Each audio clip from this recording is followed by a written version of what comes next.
আজকের ভিডিওটি করার উদ্দেশ্য হচ্ছে বাড়ি নির্মাণ বিষয়ক গ্রুপে একটি পোস্ট করা হয়েছে। একজন ভাই পোস্ট করেছেন, হঠাৎ এমন হওয়ার কারণ কি? 10 বছর হলো কাজ সম্পন্ন হওয়া, আজ হঠাৎ এমন অবস্থা, কি করণীয় জানতে চেয়ে একটি পোস্ট করেন। সেখান থেকে আমি এই ছবিটি স্ক্রিনশট নিয়ে আপনাদের মধ্যে এটার সলিউশন দেওয়ার চেষ্টা করছি।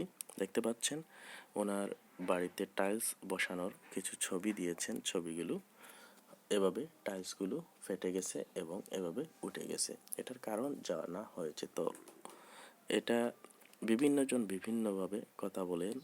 তো গ্রুপে একটা জিনিস পোস্ট করলে মানুষ সমাধানের চেয়ে বেশি হাসি ঠাট্টা তামাশা করে।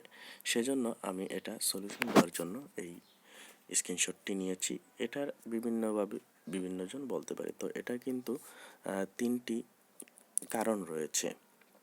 অনেকে বলেছিলেন যে এর মাঝে ফাঁকা আছে, ফাঁকা নেই, সেজন্য এই টাইলসটি ফেটে গেছে। তো এটার কিন্তু কারণ 3টি রয়েছে। প্রথম যে কারণটি হচ্ছে পুটিং করার আগে বিক্সল দিয়ে ওয়াশ বা পরিষ্কার করা। এটা হচ্ছে মারাত্মক ভুল। কখনোই পুটিং করার আগে বিক্সল দিয়ে ওয়াশ বা পরিষ্কার করা যাবে না। 2 নাম্বার যেটা হচ্ছে টাইলস ফিটিংয়ের পর ভালোভাবে পানি দেওয়া। অনেকেই পানি দেন না, যার কারণে টাইলসে পর্যাপ্ত পরিমাণ পানি শোষণ করে না।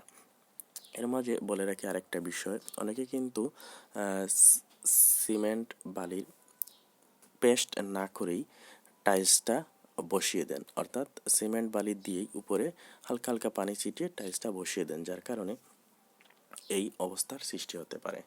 3 নম্বর যে কারণটি হচ্ছে টাইলস ফিটিংয়ের একদিন পর পুটিং করা।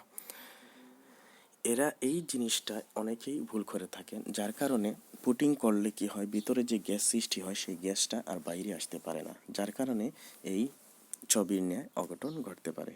আশা করছি আপনারা বিষয়টি বুঝতে পেরেছেন। ধন্যবাদ।